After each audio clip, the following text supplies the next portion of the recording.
Ladies and gentlemen, welcome to the Above the Bar podcast, where each week we belly up to the bar with a new guest, find out what they do, who they are, and what makes them great. So sit back, relax, and enjoy.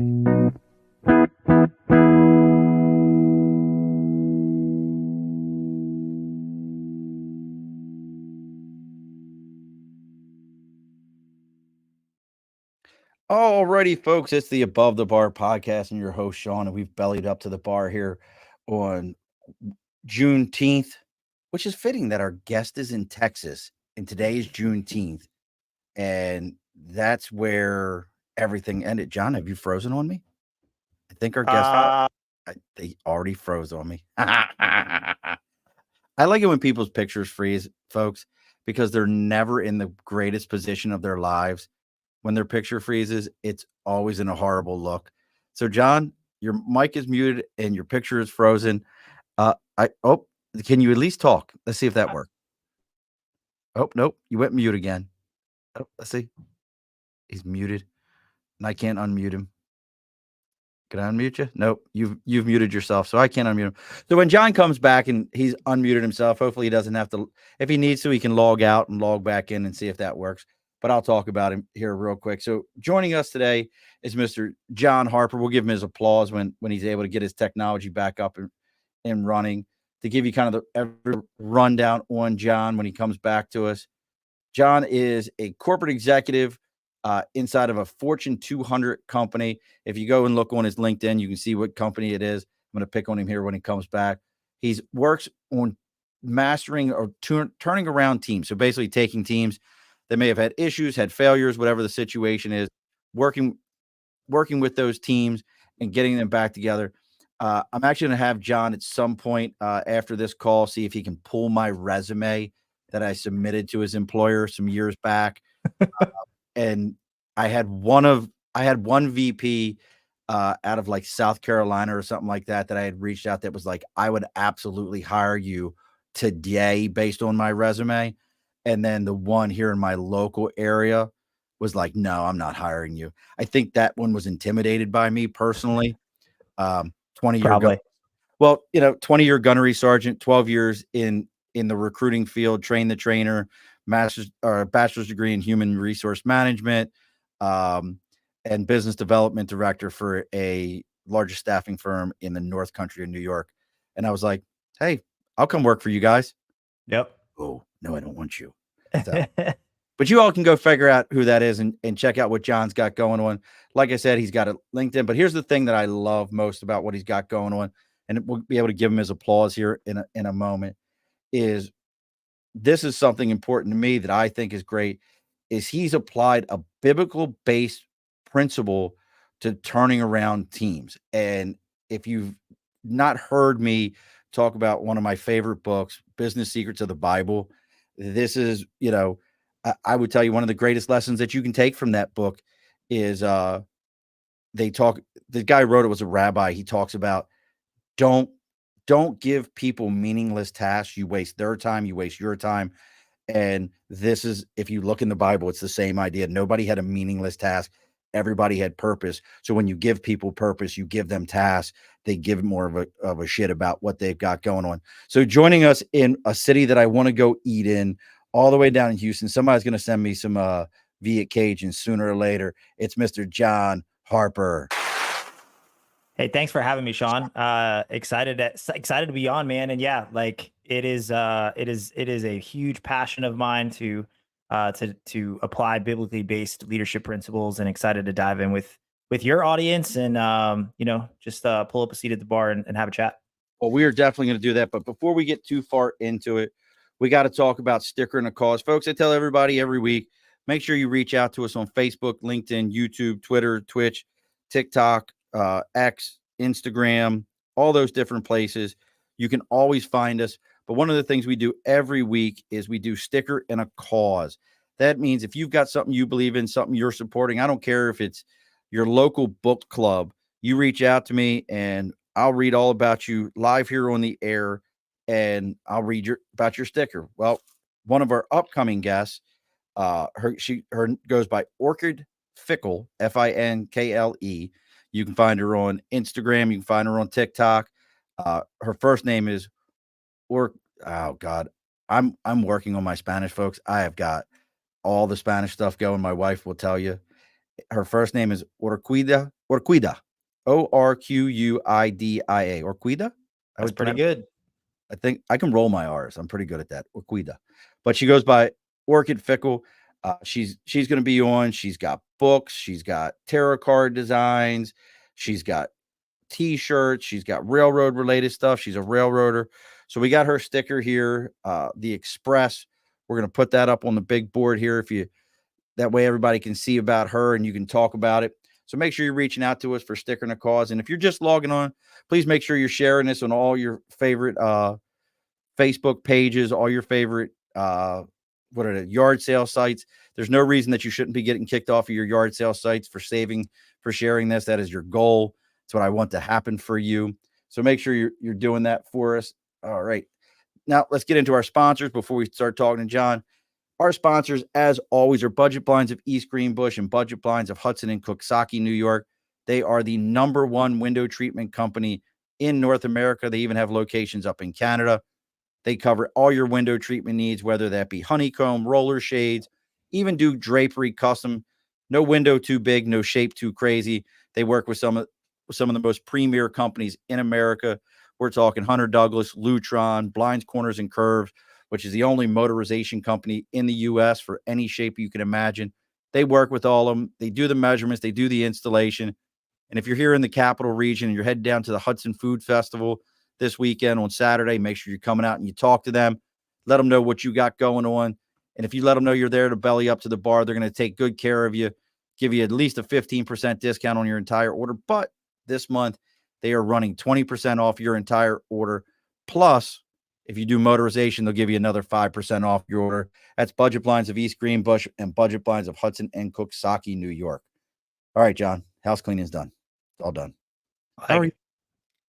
I'm good, man. We are having a rainy day in Houston today, which is a welcome change from the blistering heat. But we are ready to rock and roll well into summer. Kids are off, so for somehow the background of my house is eerily quiet with a 4 and a 7-year-old. So I'm gonna have faith that everything's good. I wouldn't hold my breath. And I'm just kind of looking over your background here for a second. So you've always kind of been in something customer service based, customer relations based, working with people, and a sales background at that also. I mean, you've always been that. What do you think drew you into that world to start with? Yeah, I mean, quick 2-minute backstory. Like, I studied architectural engineering in school, which is not exactly a precursor to anything that I've done thus far. But when I wrapped up my when I went into college in 2005, that was a great decision, right? A lot of building, a lot of commercialization, a lot of real estate boom, all that stuff. I graduated in 2009, and everyone was like, "Well, what the heck are you gonna do with that?" Because the real estate bubble had burst, and right. So here we are, and I had a buddy of mine that was making some good money in sales, and jumped into that, and it proved to be fruitful. So I've always been a people person, though. I love to interact with people. I love to hear their stories. I think they're the most fascinating things to learn about, and the human dynamic has always been really fun. And then it just led into the leadership journey that I've taken over the last, call it 8 to 10 years. So, so you just felt that natural pull. And I tell people all this time, doctors are great, nurses are great, dentists are great. Nothing happens without a salesperson. Yep. True. And I'll be honest, I don't, it's gained a negative connotation over the years. And I'm on a personal journey to break that. Because when somebody tells me, well, you're a hell of a salesperson, I'm like, thank you. I appreciate you saying that, because that means I know my product, I know my service, I'm good with people, and you trust that what I'm telling you, I'm not trying to put a smoke screen around it all. And you know that I'm sincere about things. Yeah. What has been, and I know don't give me well, I agree with all that. What has been your approach from a sales standpoint moving up the line? That's kind of, I mean, you're a VP now. I mean, that's not a BS position. What has been your kind of process as a salesperson to get to that level? Yeah, so I think sales has evolved tremendously over the last, call it decade, decade plus. I tell my salespeople and my leaders all the time that like salespeople are not problem solvers anymore. We're mainly problem finders. And the reason for that, right, is if I know I have a problem before a salesperson walks in my door, I can just pick this up and solve it. Right. So Right.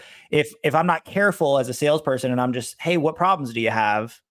The problems that I have that I'm willing to fix, I'm already fixing with my smartphone, right? So like Right. sitting on my couch, drinking whiskey on the rocks at 9:30 at night, I'm solving my problem where you show up at my door. So that's the evolution that I've Or seen in causing your sales. problem.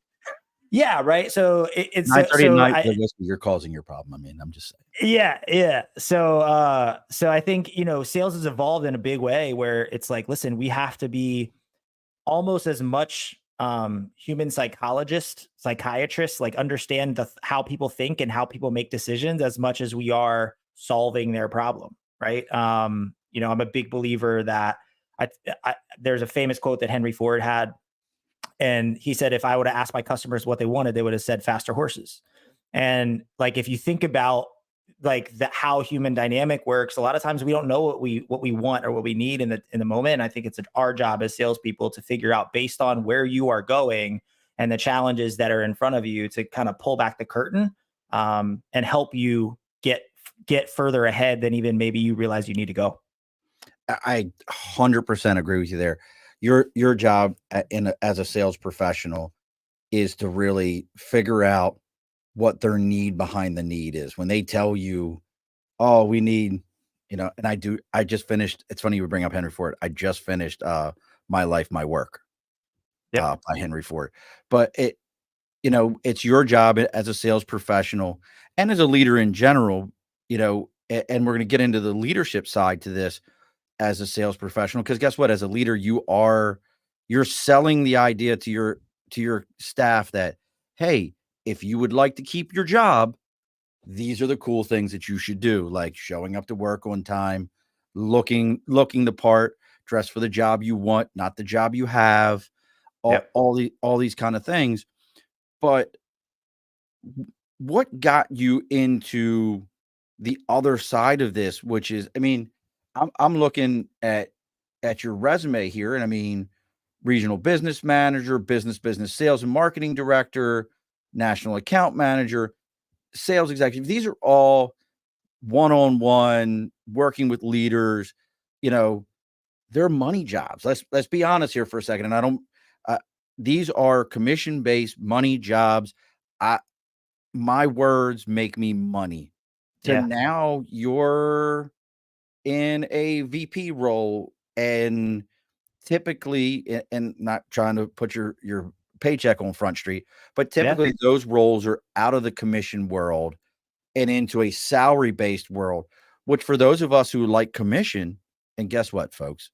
If you think commission's BS, that's because you're not really good at your job. I'm gonna be honest True. with you. Very true. You're Very, very not true. good at your job. If you sit there and you go, "Oh, I would never take commission," that's because you're not good at your job and you like to slack at your job. If you're Mhm. really good at your job and you know that you're good at your job, you want your employer to pay you commission, and you Yep. wanna tell them to keep that base salary, because that commission is where typically commissions, depending upon what you're doing, I know of positions that can be up in the 30 and 40% of a sale. Yep. So I you're not making that right now. I promise you, Yep. you're not making that with your 20, 25, $30 an hour job. It's just Nope. not a thing. But I digress. So what made you decide that, hey, I can do more good outside of that to helping build teams? Yeah, um I passionately believe that everything rises and falls on leadership in most organizations. I passionately believe when the leader gets better, everyone gets better. And I have a very high pain threshold if I know that I am making people better. And I am seeing people's lives change because of what me and my leadership team are implementing. And so it was a transition that made sense for me, and yes, like you are absolutely right, Sean. Like for those of you that are listening, if you think, oh, just because I can promise you, just because you have the title doesn't mean that money follows all titles. I know I have salespeople that work for me that make more than me, right? So like let's just put it out there, right? But I think you have to, anybody that has explored leadership who has worked for me in any market, including this one, I tell them point blank, leadership, do not do leadership for money. And it doesn't mean there is no money in it, right? Like we're,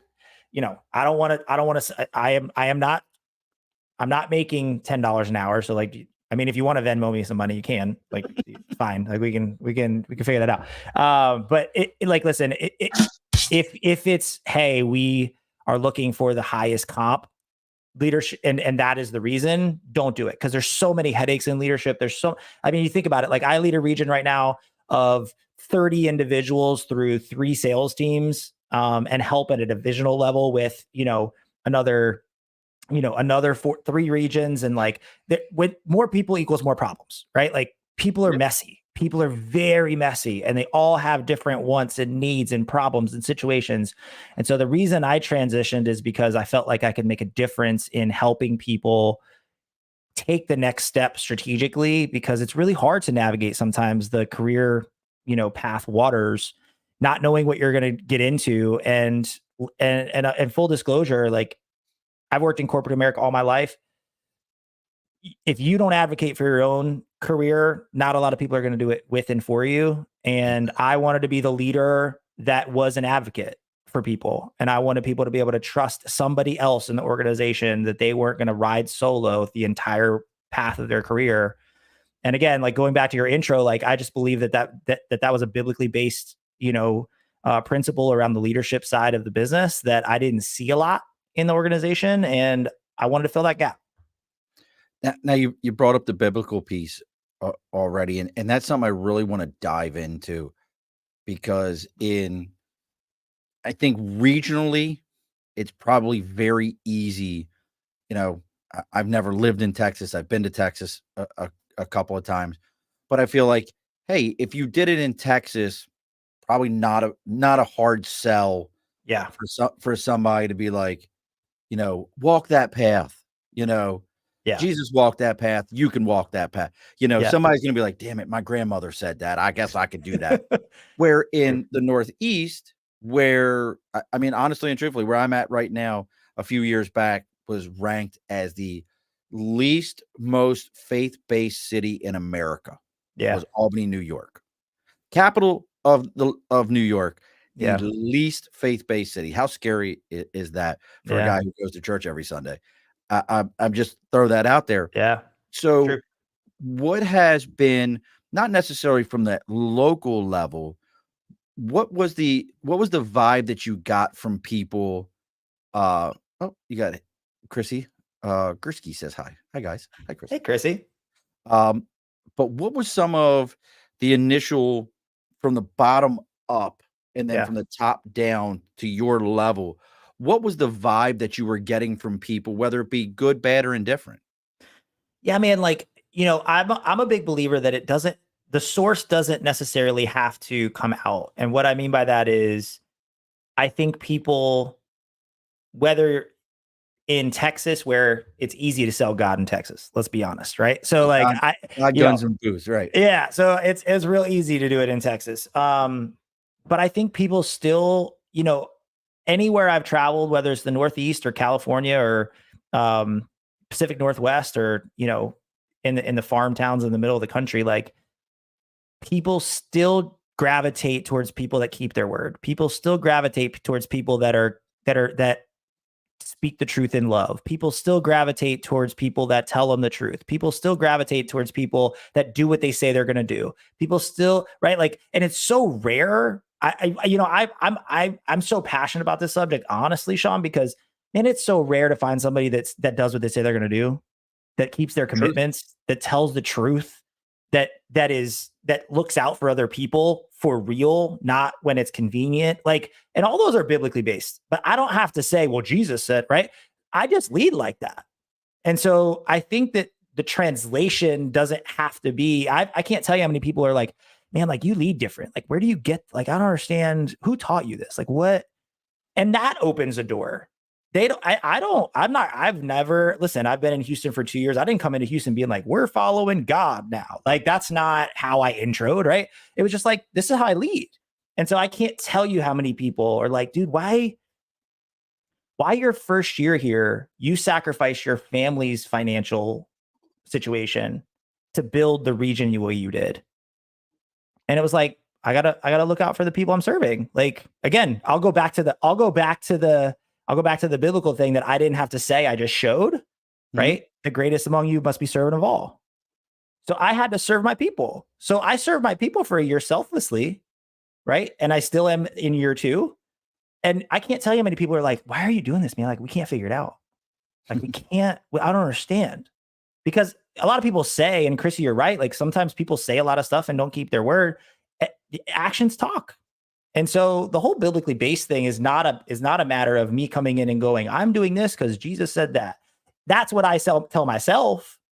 But my actions speak so loudly and so consistently that I can't tell you how many people are like, did you read a book somewhere around this? Like, what? And I'm like, It's been around for a while.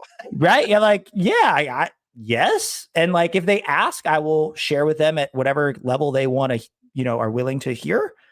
But it's so powerful to do the basics. And yeah, I mean, it's fascinating when you don't have to preach it. You just live and you live what you believe to be true, and you're honest and you're forthright and you're honorable and you work harder than the next guy in the room, and you show up early and stay late and you give it everything you got, and you encourage people, and you're direct when you need to have tough conversations, and you like hold a standard of excellence, and you hold people up, right? And you call people up and not call people out, and you don't gossip in the office, and you don't, right? All the stuff, right, that you see in the good book. I don't have to reference it. It has been so fascinating over 8.5 years of leadership that at least 100 plus people has come up to me like, why did you do that? Like, you keep doing it that way. I mean, it's working and they feel a certain way, but they're confused almost. It's wild. It's wild. And look, folks, if you're finding Jon through me or me through Jon, make sure you're giving this a like, share, a follow. He does have a new YouTube channel, just started, would you say 2 weeks ago? Yep. Just kicked it off. Called First Time Leader, where Jon addresses these in YouTube videos. Are they mostly shorts? Or are they? Yeah. So we are releasing our first long form in 2 days. So it's about where to start as a first time leader. What I've found is, like, I think leadership is the least taught skill set in the world. Personally, I think most people jump into leadership, especially first-time leaders, because they were really good at a skill, and then their boss was like, "You've been really good for really long, so go lead people." And those are two completely different skill sets, right? Thank you. Like, those are completely different things, right? So I can't tell you how many people have been put over. They were a really solid, really dependable, really honest HVAC technician, and now they lead a group of 15 HVAC technicians because their owner expanded and they needed to delegate leadership, and they don't know how to freaking lead people. And that's nothing against them, but nobody's teaching them. They've never been trained. Nobody's teaching them, man. Yes. So that is the kind of the genesis of this first time leader channel, is to like prepare people and really get people resources to say, like, dude, you got to know people. You got to start to learn other human beings. It's hard enough to learn myself. Now I got to learn 5 people or 50 people or however many people I now have to lead. Those are 2 different worlds. So that's what that channel's about. That is so true. I've seen it so many times where people are like, "You're really good at coloring inside of the lines, kid. That's right. You can run the whole class." Like, hold on, bud. He can't tie his shoes. He's just really good at that one thing that you give him. And he always shows up to work because he hates he hates being at home. So he'd rather be here. Like, this they don't work together. That's right. You're 100% on the mark with that. So we've got the YouTube channel going. We've got what else? I mean, I'm just going through the repertoire. I forgot to tell you, when I look to my left, I'm not ignoring you. I have another screen over here that's got all my notes about you. So I don't want you to be like, this dude ain't even paying no attention to me. He keeps looking over. I Dude, promise. if I would have thought that, I was not in corporate. I was not in any business setting over the last 5 years post This is COVID. true. Yeah. Right. So in Everybody. 2016, I would have thought you were an asshole. Now we're fine. Yeah. Now it's just Everything's everybody's got 15 screens around them. They all look like at any moment they could be starting Skynet for themselves. 100%. So in everything you've done from the leadership standpoint, I know you started the channel. I guess that's my next question is so you feel like you're having success in the corporate world. You're applying your skills. You're with a very, and I'm not going to say the name of them, but you're with a very, solid company, which I'm curious how AI is affecting them. If you ever want to just mention, because I would feel like happy to, yeah. AI in that world could be very interesting to me, but you're doing all that. I guess my next question though is, what made you think that you could take that out of your personal office environment and do a YouTube channel and start training people or working with people outside? What made you think you had that skill? Yeah. So I have always been a communicator. I've always studied communication. I am really passionate. Like when I get on stages in front of people, it is the highlight of my week, month, year. Like I love speaking engagements that I get invited to. I think that they are so powerful, and there's nothing more engaging than a group of hundreds and thousands of people that are actually hungry for growth. And so when I started to get exposed to that environment, it really showed me that people are not getting as much help in the leadership world as we may think they are. Right. So I work for an organization today that it is an unbelievable organization. It's unbelievable. Like, let me just preface what I'm about to say with, they are incredible. Okay. And we talk more about how to help sellers sell than we do how to help leaders lead by 1,000x. I can see that. Right. I can definitely see that. 100%. I'm not saying that's wrong. What I am saying is what it creates is when a leader starts to struggle, the deficit is so high, your attrition within the leadership ranks starts to dwindle, and quickly. So I can't tell you how many leaders became leaders because they cared about helping people, got very little support. Again, not to the fault of I'm not bashing anybody, but because everything was seller focused. And again, we just talked about the money aspect a minute ago. It's not like the leader is making double the seller, right? Well, I was good at selling. I jumped into leadership because I wanted to help people. The sellers are getting the resources. The money is probably equal to less at the leadership level, and the frustration's higher because I'm not getting the support that the seller's getting. I'll just go back to selling. And the frustration's way less because I don't have to deal with my people's garbage. I don't have to I'm dealing with me. Yeah, 100%. And I could barely deal with me, let alone the 7 people, 10 people, 25 people, right? That I gotta, right? So I don't have to deal with all that drama. So I am passionate about the leadership subject because I believe that people need help within the community. And full disclosure, man, I don't think leaders have a community at all right now to be able to bounce stuff off of, to be able to relate to be able to relate to. Like, it's almost impossible to find a place. And I'll tell you where this idea came from too. Yeah, please. I was having a conversation with my wife, probably 3-4 months ago, and my wife stays home with our children. We're blessed enough to let that happen. And as much as she cares about what I do, she's dealing with a 4 and a 7-year-old. So she listened lovingly to me, but immediately she didn't relate to it. Couldn't process it. So that wasn't. So then I went to a buddy of mine who was another leader in another organization.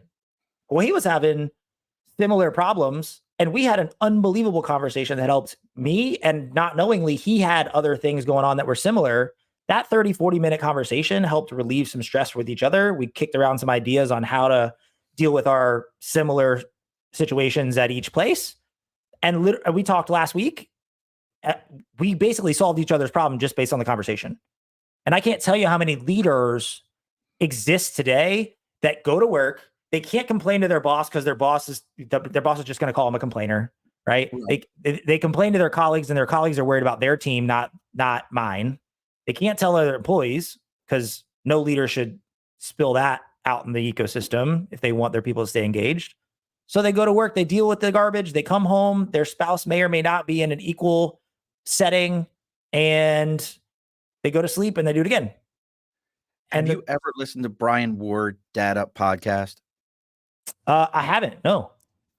I'll recommend him, and you kind of remind him. He's been on the show. Guy's incredible. 21,000 followers on Instagram. Really, but something you're saying resonated with me. He actually created a, what did he call it? He didn't. Maybe he did call it board of directors, but he created a board of directors for himself. It's awesome. Yeah. Where he went to these people and said, "Hey, I want to once a month, once a quarter, meet with you. I'll tell you what's going on in my life. You guys are going to provide me information or feedback on what I need to do or what, roles I should be taking, because you're my board of directors. Love that. I trust what you're saying." And it almost reminds me of what you're saying here, of kind of creating that board of leaders. And look, nowadays, if you want to be in a leader group, well, I need $1,000 a month, and you can join my my mastermind. That's right. I'm going to show you. And you know what's amazing to me with these masterminds 9 out of 10 times, and maybe I'm completely wrong, and maybe it's just I'm not in the right space, but I think I am. Yeah. I've never heard of any of them. I've never seen them do anything. Yep. They're hey, this is Joe Jones. He played in the NFL for 2 seasons, broke his pinky toe, was smoking crack underneath of a bridge for the last 3 years, but realized he could get his life together. Mastermind class, and I'll teach you how to do it also. That's right. That's what I feel like every time. So now, is that kind of what first time leaders is, hey, this is a space for people in those roles to be able to lead. And real quick, Chrissy says, I'm not a good communicator, but I had some stuff happen where I now don't trust people. So unless I really need to talk to someone, I don't. That is horrible to hear, Chrissy. That breaks my heart. Because there is nothing more important. Like my wife and I have completely different roles, but we're great at communicating with each other and bouncing ideas. If I didn't have her and my best friend Ken and my other best friend Sean and Terrell, I'm a firm believer the richest man in the world can count 5 friends on one hand. No doubt. I married mine, so yeah, that's horrible. But is that kind of where you're going with first time leader? Is like, hey, this is a board of directors for all of us to work together. Where are we going with it? Yeah, I mean, so it really is content based on feedback that I've gotten from the leaders that I've worked with over the years on what they've struggled with. That's where we're starting the channel. One of the things that the channel is coming out of. So I have a book coming out it's between March and April of next year, and the title of the book is Rebuild, Don't Repair: Why Fixing Things Doesn't Fix Things. And what we talk about in the book is just like, I think we're trying to put Band-Aids on stuff that needs surgery a lot. And we're doing that a lot in groups and in pockets. And so first time leader came out of that, where we're like, okay, can we just give without asking? Can we give real life from real life scenarios, not what can sell a course, not what can sell what, like, I want you to be able to pick and choose what content you need for when you need it. And it's going to be as unfiltered as humanly possible from my 10 years in leadership. And so at different levels, from frontline leader to now I lead leaders. And I think that like the majority of leadership is stay PC, don't ask, don't tell, like, right.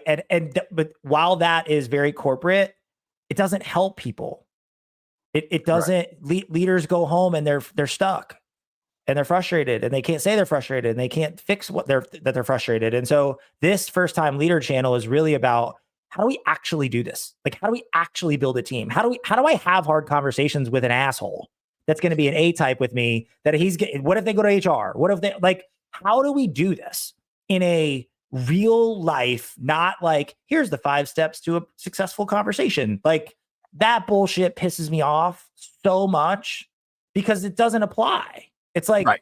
it applies it applies in a outline. It does not apply in a real life dialogue. And so first time leader is going to be, okay, you have a team of 10 people. 2 people are people that are constantly gossiping about everything wrong with the company. It's crushing your culture. How do you actually deal with it? You have a boss that you can't go to and hope. And I'm not putting words in your mouth, Chrissy, but if I told my boss something and now it's created mistrust, how the hell do I operate now? Right. In a healthy way with a boss that I can't talk to, that I can't rely on, that I can't trust in, and do my job well and have job satisfaction and have mental health be okay and have it not impact my wife and my kids. And like all that's a real life leadership. This is not, well, how to grow your team by 10% this year. Like if you do leadership right, that's the net result. Right. It's not anything else. And so that's what first time leader is about, is really because all your boss is going to talk to you is about numbers. As soon as you become a first time leader or any first time anything in leader, it's like, how you grow on the number. That's all they care about. The reality of leadership is 99% of it is you're in the trenches, in the dirt, and nobody helps you with how to deal with being in the trench or in the dirt. And that's what first time leaders about. You're going to take that first leadership role, and the first thing they're going to do is be like, so let me show you how to read these KPIs. Right now you're at blank percent. I'd like to see this up by 5 points by the end of the year. 100%. Just understand, I know you can do it. Oh, and I will tell you, Sean, just so you understand, dude. And I will. This saying that I'm about to say will summarize all of what I just said. Here's what leaders hear.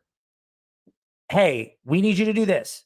First time leader, if they don't ask the boss, they ask themselves, how will I do that? If they ask the boss, how will they do that? Here's the boss's answer, 85 to 95% of the time.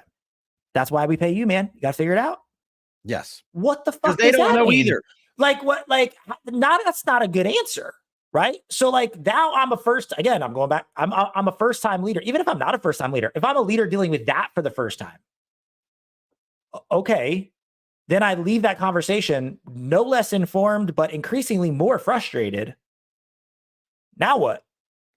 Like, there's no resource. I have looked. I cannot find a resource where people are like, well, shit, like, how do I? I have a resource. Do you want it? I'm ready. Go down to your local recruiter's office, Marine Corps preferably. Sign up, go to boot camp, spend 4 years in the Marine Corps. There you go. And you will be force-fed leadership. You will see good. You will see bad. Yep. You'll see all of it. But I say that only because that was my learning process. Totally. That was my learning process. And I say that in a legitimate, joking manner, if that makes sense. Yeah. And Chrissy said real quick, because Chrissy, I appreciate you being so involved in this conversation. Awesome. Going to say being a leader, I'm going to say being a leader. I'm sure there's a certain a-hole that are followers. Absolutely, and that's almost always a boss's answer. Well, I'm going to, devil's advocate. That's probably because when that boss was handed the position that you're now taking, yep, they asked the same question and were told the same answer 100%. of, hey, look, that's what we hired you for. If you don't know how to do it, why did we hire you? Or it's going to be something along those lines. Very rarely will you find somebody who's going to say, hey, well, let's discuss a process. What have you done? Yep. I have a buddy who's a very good leader, and I love his answer to everything, which is, how did he say it? People would give him all these problems, and he'd say, why'd you clean my glasses? And they'd be like, what? Why did you clean my glasses? And they would be like, I don't understand what you're saying. And he'd be like, look, I could already see the problem. You just cleaned my glasses to show it to me in a different way. Right. What is your solution? Mm-hmm. And they would be like, well, I would do this. Okay, go do it. Yeah. I'm that leader. If you tell me, for sure, hey, I think I should paint it pink and put purple polka dots on it and it'll work better. Okay. And if it doesn't work, you got to clean that paint off and let's come up with another one. That's my leadership. Yeah. What for you? And I am also, I don't, I'm going to get your opinion on something. I don't like this term. I know it's a new buzz term. I know it's a biblical thing also, but it drives me absolutely nuts. I don't like the term servant leader. Yeah. And it goes actually, Henry Ford used that term. It's funny you bring him up. Henry Ford used the term servant leader, and it's kind of brought itself back up. What, when you're working with folks, is there a particular style? And I'll tell you why I don't like servant leader, because listen, folks, most people, if you understand truly what a servant leader is, that you're focused on service to your people, that only goes so far as when you got to sign a check. And then most leaders will be like, it was him. Oh, that guy over there. Yeah. I tried. He messed it up. That's Yep. what most of them do. True servant leadership is a very biblical thing, where that's what Jesus did. He served his people. If you listen to Henry Ford, Sam Walton, any of these guys, they will tell you, don't worry about the money, serve your people, and your reward from God is actually the financials that you get. That's our reward in this life, is your financials. You get not find me another job where you get 90% return for serving other people. You get a 90% return on it because you have a 10% tithing. But that's my way of looking at it. Oh, that's right. I think it makes perfect sense. But is there a style that you use? Is it servant leadership? What are you using with people to help kind of center them and build that base? So I love leadership. I love it. I think servant leadership in its current way of being used has been diminished into a very shallow form. And I'll expand. So I believe we need to be very discerning on what serving really means. So sometimes employees, no matter the title, can use servant leadership as, well, you should be serving me at all times. And they can flip it, right? Here's how I've used servant leadership as a leader, especially as I grow and evolve with a certain individual, because I serve people differently per person, right? So, I lead fairly. I do not lead people the same, right? So I will tell you, like, one of my leaders that has been in her seat for about 4 years, when she calls me with a problem, I intentionally do not answer the phone and do not call her back for at least 12 hours. I've heard people doing this. So, and the reason for that is I asked her week 1, month 1, whatever it was, like, where do you want to be? Right? Like, what's your goal? And her answer I loved. She was like, I want your job. I'm like, great. Fantastic. So guess what? I told her this, and I remind her of this probably once a quarter, once every 6 months. I'm going to lead you to prepare you for what you want. You are not going to understand some of the things I'm doing to prepare you for what you want. Again, we've been talking about biblically based principles. God does that to me all the time. Every day. In my life, right? So as soon as I want something taken away, God's like, you asked for something that you wanted to become 15 years from now. If I take it away, you can't get there. So I don't need to explain that to you. You just got to trust me. Now, I am not drawing a parallel between me and the creator. But what I'm saying is, as a leader, we need to discern how to serve our people. Sometimes it's by showing them the details step by step by step. Other times it's by removing ourselves away. Sometimes it's by allowing them to walk into a fire just far enough where it burns them a little bit, and then they can actually learn the lesson, because we've learned based on their character in previous situations that that's the only way they do learn. So we got to let them touch the hot stove, because they're just a little bit uncoachable, and we got to get right. You got to know what serving means. So yes, I serve my people, but I'm such a firm believer that I do nobody any favors by coddling them. I do nobody any favors by hiding the truth. I do nobody any favors by making them feel like they're doing better than they actually are. And I do nobody any favors by making them feel good and allowing them to, because I just believe people know when they're being coddled. People know when people know when I'm babying them. People know when they're not doing their best. Like, you just know in your soul when you go to sleep and you close your eyes and you look up and you're in bed, just you and your thoughts, you know, if you gave it 100%. And if I'm going to baby you, eventually you're not going to, the best people, you know, you mentioned at the top of the pod, some people are intimidated to work for these people or to hire people like you, Sean, because it's like, well, I'm afraid they're not going to be, they're not going to, you know, be coachable or whatever. The reality is the You're not best going to people cooperate with what I want. dude, the best people, if every time you were like, hey, I need help and I did it for you, eventually you'd be like, hey man, I'm fucking grown. Like, what? Yeah, I got this. Like, I don't need you. You're not my parent. I'm not 9. Like, I need you to equip me and let me fall. I need you to push me out of the nest. I can flap my wings. It doesn't mean I can soar like an eagle yet. It just means I'm not going to freaking learn if every time I ask you, you bring me the breakfast. Like, you got to help me learn how to do it. And so, there are countless leaders because I've learned the leaders that are not willing to do that do it out of their own ego and pride because they want to be needed. They feel the need to be needed. They need to be needed. They need to be right. Like what do you mean they're not calling me anymore? Yeah, like that's the job. I need to work my way out of a job. I need people to. I need to lead, coach, train, equip people to a place where I don't hear I can leave my region for a month and everything's fine. That's the job. Yes. Folks, we're getting close to closing the bar here. Make sure you're checking out Jon Harper's new YouTube channel, First Time Leader. Like he said, he's got the book coming out next year. It's funny you mention that piece. Again, I'm going to reference Zig Ziglar, who I'm a big Zig Ziglar fan. Huge fan.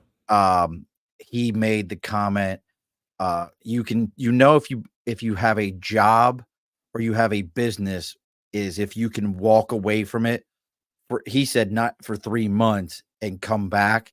And it's not only is it still running, but it's making more money.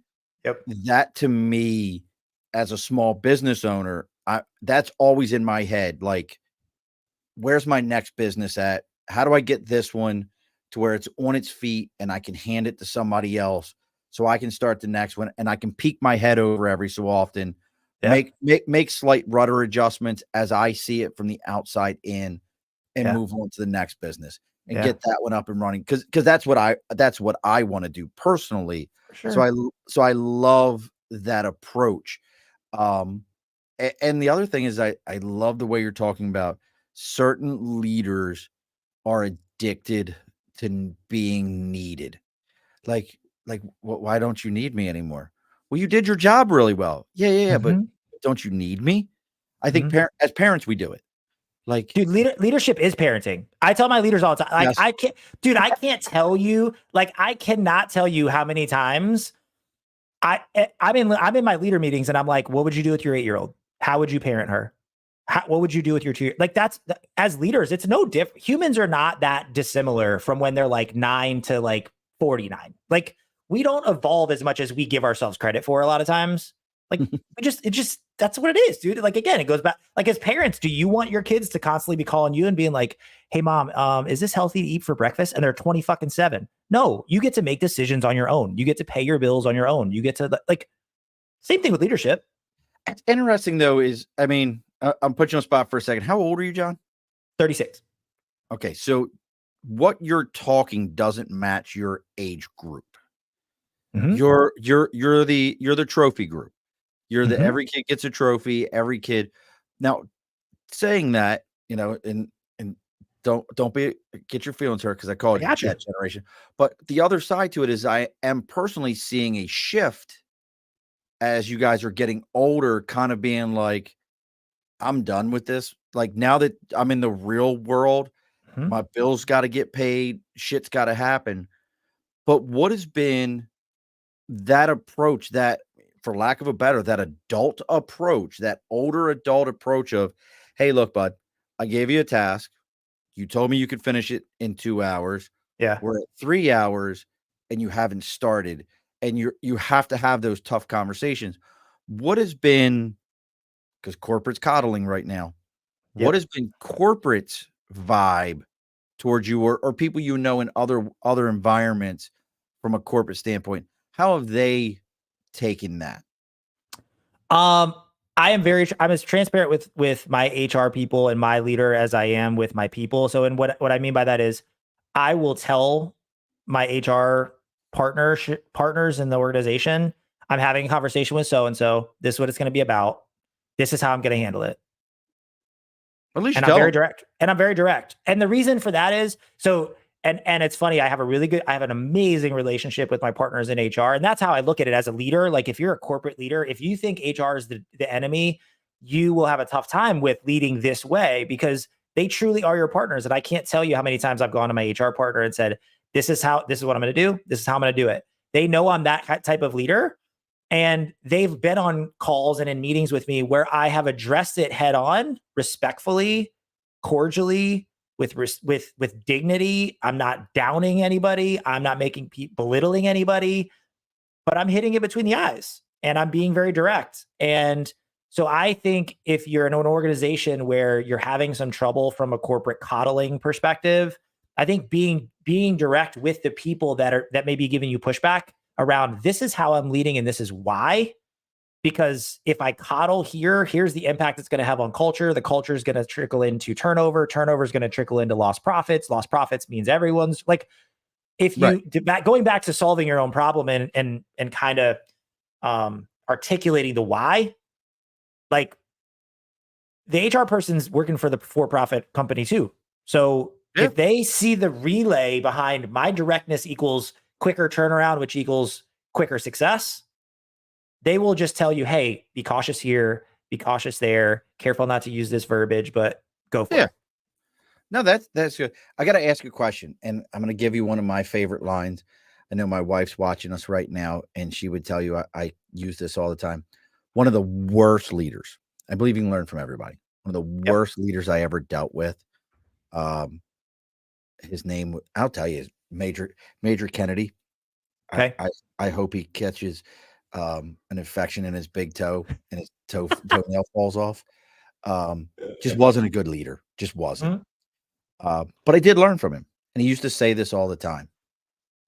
And I wonder if you've ever used this line. If you haven't, you should. Don't come to me with problems. Come to me with solutions. You ever use that? Is that not what has been in that court? Now, as a Marine, when that was said to me, I was like, Roger, I know what you want.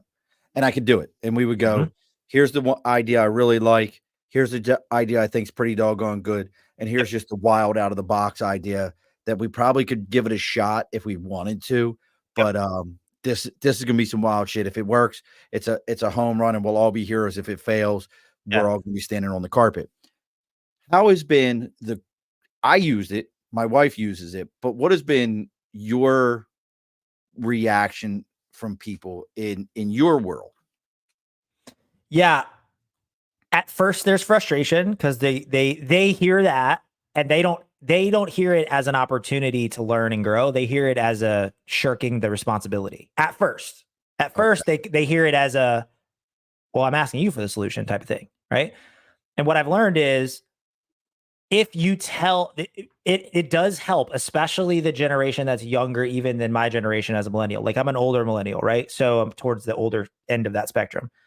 Anybody in the millennial / Gen Z, if you tell them, here's what I want you to do. I want you to find the solution. Here's why. If I don't help you by not giving you the solution, you'll never stretch your creativity, which means you're always going to have to come to me for answers.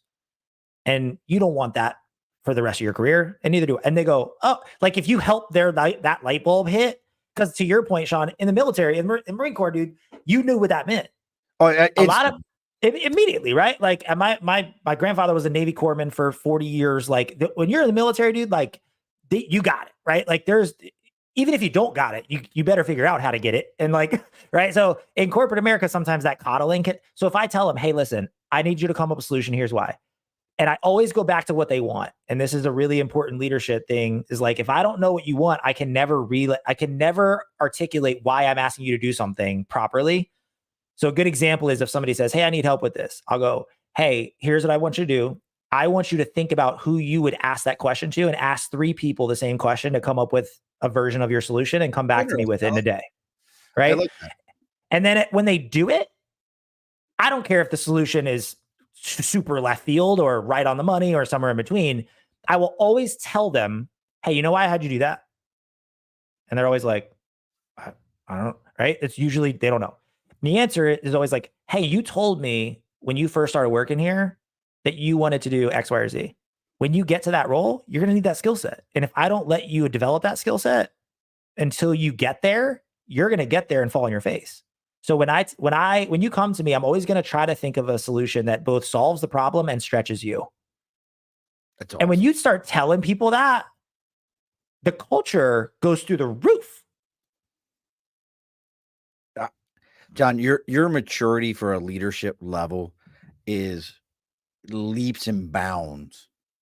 Like you talk like when I have a 66-year-old guy on here that's I been got the doing it. hairline of a 66-year-old guy. That's I why mean, my hairline kind of looks, you see, kind of. it looks like the Enterprise a little bit. That's right. That's I'm right. just saying.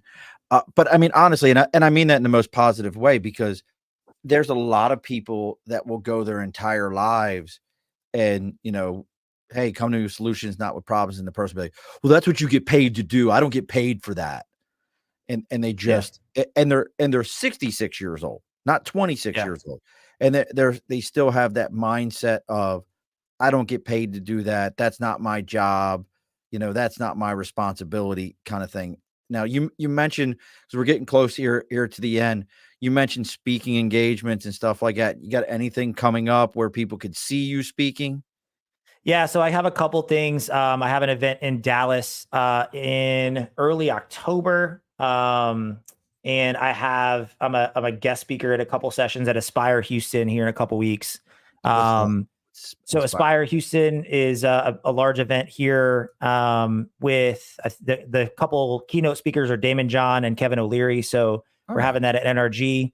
So those are the two things coming up that are top of mind. We have 22 events in 2025 that we're already starting to line up. So we're trying to get that rolling and just starting to scratch the surface, man. Like your words are very kind and I'm trying to make sure that I'm getting people some thought process that maybe they're not getting from where they sit. It's awesome. I want to get into that guest speaker thing, but I don't know what to say. I can say like I'm really good at saying a whole lot of nothing. That's in front of people and like making it sound like super interesting. I mean, full disclosure, that's kind of what half the speakers do right now anyway. So, I mean, I could just talk about, like I always tell people, like I could get up there and talk about like my 20-year career, 8 kids, grandkids, and all that stuff, and be like, and now look at me today. I'm here in front of you, and I'm going to show you the secrets. That's right. And be like, but you got to buy my tape. You could be that 20-year-old marriage coach, right? To sell the court, yeah, like never been married. Let me tell you how to raise kids, and I've never had one. I always love those people. That's right. Like that goes back to one of my completely sidebar, one of my favorite ever Daffy Duck cartoons. And it was like one of those ones where the mom was going off to build airplanes or something like that. One of those old ones. And she's like, here's the book, just use it. And the book was like how to raise children or something like that. And he reads the book and tries to raise the kid, and the kid's like just bouncing off the walls and tearing everything up. And she gets back and he's like, it was just so bad. It was so much. She goes, I told you to use the book. Didn't you use it? He goes, I read every page. She goes, no, and grabs him and bends him over and starts whooping his ass. She's like, I told you to use the book. Got to know how to use it. And that's what this is, folks. Go see what Jon's got. Go check out First Time Leaders on YouTube. He's going to show you a different way to use the book. I'm not telling you he's going to tell you how to beat people with it, but he's going to tell you a different way to use the book, how to make things happen, how to see what's happening. You can also find him over on LinkedIn under Jon Harper, and it's Jon, Jon, Jon Harper. Very approachable person, very easy to deal with, Jon. I highly recommend you check out what he's got going on.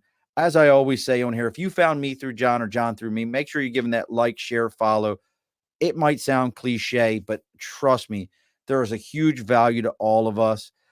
Chrissy, real quick, Chrissy says, going back to parenting, every parent parents differently. I have almost a 3-year-old daughter who interrupts people, and hits personally.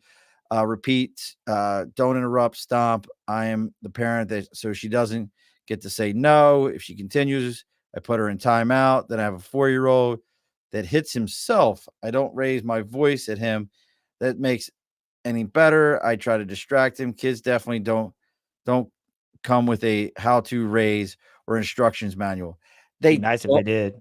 they would be awesome if they did, but I promise you, Chrissy, they get better as they get older. It just becomes a different problem that you don't have to deal with. And it, trust me. So now, John, before we end this, I know you said you listened to a few different episodes, so maybe you heard me mention this on all of them. So don't log off on me right afterwards. We just got to talk for a minute. At the end of every show, I think this is a very important thing. Well, let me go. Sorry, we got to do 2 things because Nate didn't pop up. So let me do this real quick because Nate would have popped up and asked this. What is your go-to team building meal? Ooh, team building meal. I mean, well, I live in Texas, so fajitas is a big staple here. So fajitas at a local, I forget the name of it now. We've gone probably 10 times and I still can't remember because it's the name is Spanish, that's not an excuse living in Houston. But it is a small little dive restaurant right around Minute Maid Park. And they have like 10 tables. And so we get the entire restaurant for our whole region about once every 2 months. Just sit down, share, like it's kind of family style. And it just allows for like open communication, open conversation, and just like really, getting to know I'm a big believer, like get to know each other, man. Like forget about work, just talk about your life, talk about things outside of the stresses of work. So we love to do that. So fajita.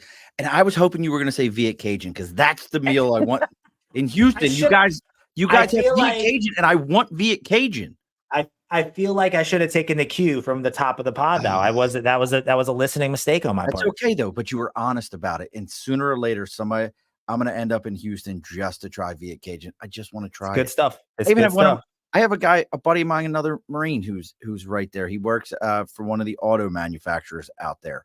Okay. So, but now for the other thing, and again, don't log off on me right afterwards. The guest always gets Cajun chicken for sure. The guest always gets the final word. So, what is the final word tonight, John? Final word is keep growing. Like whether it's in leadership or whether you're dealing with leaders that you're having to deal with. I find that most people that are getting ahead in life, whether it's in leadership or any other space, just keep growing. Like it's so fun to be able to grow and stretch yourself and get out of your comfort zone. That's it. Like you can accomplish so much and have an amazing life if growth is the goal instead of the destination. Alrighty, folks, be sure to push your stool in. This has been a Second Front podcast presentation found on Apple, Spotify, and wherever podcasts can be found.